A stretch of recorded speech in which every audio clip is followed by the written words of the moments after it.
Assalamualaikum warahmatullahi wabarakatuh.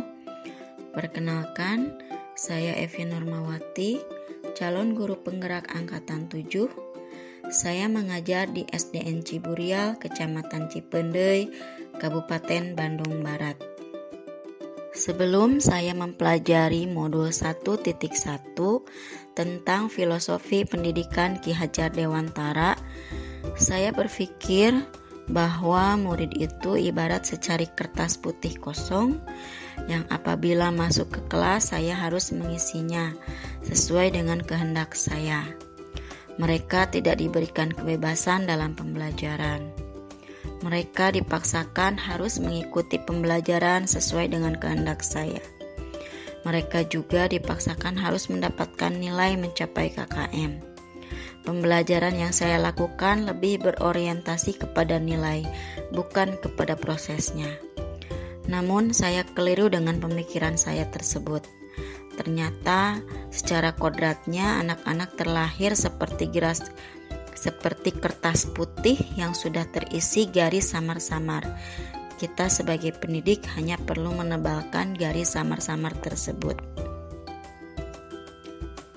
Dari pembelajaran modul 1.1 tentang filosofi pendidikan Ki Hajar Dewantara ini, saya mendapatkan banyak ilmu, pengetahuan, dan pemahaman baru tentang dasar-dasar pendidikan Ki Hajar Dewantara. Yang pertama adalah menuntun. Pendidikan itu adalah menuntun segala kekuatan kodrat yang ada pada anak-anak, agar mereka dapat mencapai keselamatan dan kebahagiaan yang setinggi-tingginya, baik sebagai manusia maupun sebagai anggota masyarakat. Pendidik itu hanya dapat menuntun tumbuh atau hidupnya kekuatan kodrat yang ada pada anak-anak, agar dapat memperbaiki lakunya, bukan dasarnya hidup dan tumbuhnya kekuatan kodrat anak.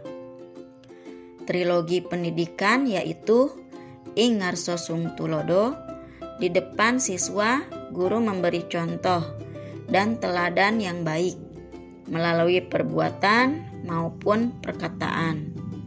Ing Madyo Mangun Karso, di tengah-tengah siswa guru memberi semangat dan motivasi. Tut Wuri Handayani, di belakang siswa guru memberikan dorongan. Dasar-dasar pendidikan yang kedua adalah kodrat anak. Kodrat anak yang pertama adalah merdeka, baik merdeka secara lahir maupun secara batin. Merdeka secara batin artinya mendapatkan pendidikan, sedangkan merdeka secara lahir artinya mendapatkan pengajaran. Kodrat anak selanjutnya adalah bermain. Permainan dapat menjadi pembelajaran di sekolah. Bermain dapat menciptakan budi pekerti. Budi pekerti merupakan perpaduan antara gerak pikiran, perasaan, dan kehendak atau kemauan sehingga menimbulkan tenaga.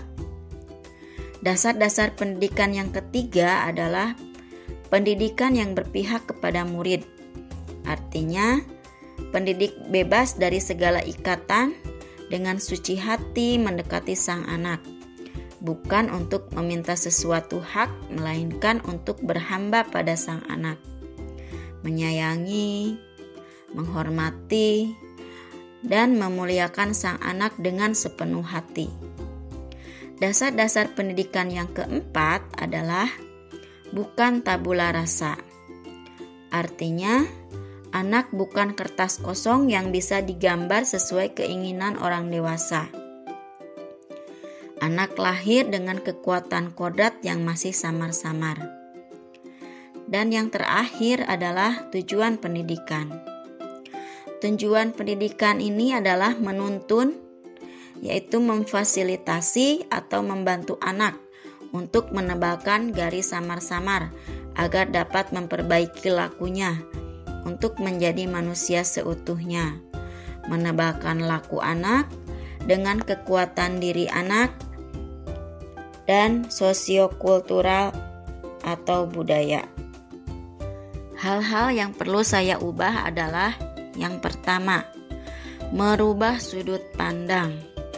Saya tidak lagi memandang anak sebagai sebuah kertas kosong yang bisa digambar sesuai kehendak kita, melainkan memandang anak dengan segala kodrat yang dimilikinya, menggali dan mengembangkan seluruh potensi yang dimiliki anak. Yang kedua adalah memerdekakan anak. Semula saya memberikan pembelajaran sesuai dengan kehendak saya. Sekarang saya akan mempersilahkan anak untuk berkreasi sesuai dengan bakat, minat, dan potensi yang mereka miliki, dengan tetap melakukan pengawasan agar yang mereka kerjakan tetap pada jalur yang baik dan benar. Mewujudkan pembelajaran yang berpihak pada anak. Dan yang ketiga adalah merubah orientasi pembelajaran. Pada awalnya, pembelajaran selalu berorientasi kepada nilai. Sekarang saya akan berorientasi lebih kepada proses. Dan yang terakhir adalah kolaborasi. Pada awalnya saya jarang berkolaborasi dengan siapapun dalam hal pembelajaran. Saat ini saya akan sering berkolaborasi, baik dengan rekan sejawat maupun dengan orang tua siswa. Adapun yang dapat saya terapkan agar kelas saya lebih baik adalah yang pertama, membuat kesepakatan belajar dengan siswa di kelas.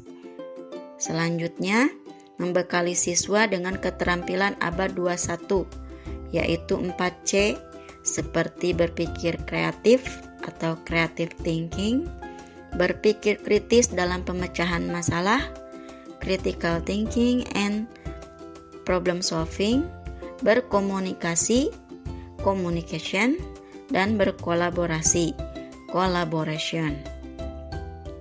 Selanjutnya, memberikan pembelajaran yang menarik dengan menggunakan media, metode, dan model pembelajaran yang tepat.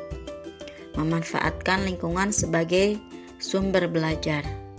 Mengajak siswa belajar di luar kelas. Berkolaborasi dengan orang tua siswa, dan lain-lain. Yang selanjutnya adalah mengenalkan permainan anak dan budaya yang sesuai dengan kearifan lokal budaya yang ada di daerah.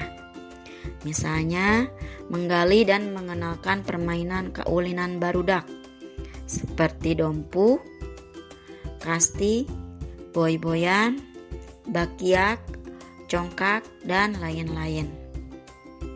Dan yang terakhir adalah belajar sambil bermain, karena bermain merupakan kodrat sang anak. Menyisipkan permainan dalam pembelajaran seperti word wall, puzzle, tebak gambar, dan sebagainya.